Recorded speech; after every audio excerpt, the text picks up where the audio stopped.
I must disagree with my esteemed colleague here. Okay?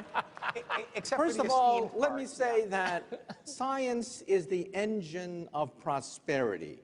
From steam power to electricity to the laser to the transistor to the computer. That's not true. We're That's talking technology. about, hey, Technology. can I have my, okay, Sure. You had your say, let me have my say. Yes. However, the information revolution has a weakness, and the weakness is precisely the educational system. The United States has the worst educational system known to science.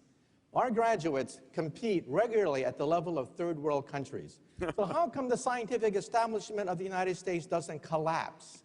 If we're producing a generation of dummies, if the stupid index of America keeps rising every year, just watch network television and reality shows, right? How come the scientific establishment of the United States doesn't collapse? Let me tell you something. Some of you may not know this. America has a secret weapon. That secret weapon is the H1B. Without the H1B, the scientific establishment of this country would collapse. Forget about Google. Forget about Silicon Valley. There would be no Silicon Valley without the H1B. And you know what the H1B is?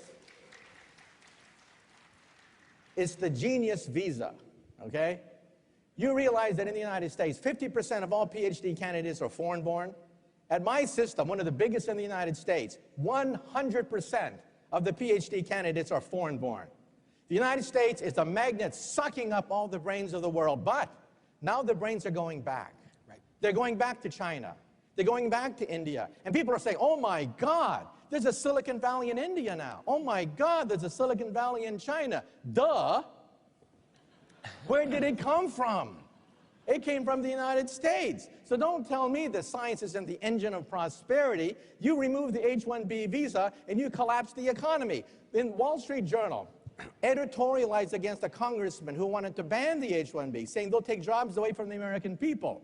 The Wall Street Journal said, look, there are no Americans who can take these jobs. These are at the highest level of high technology. They don't take away jobs from Americans. They create entire industries.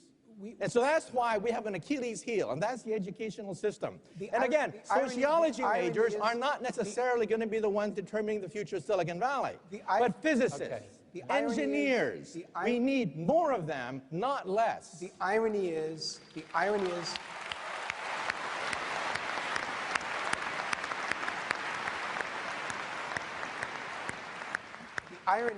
I agree with the immigration issues, what you're saying, and I'm at a school, of course, and Peter's a graduate of a school where indeed immigration. Your school wouldn't exist without the H-1B. Of course, but I'm not. We've got to get back to the future of business. But hold on a second. I'm not.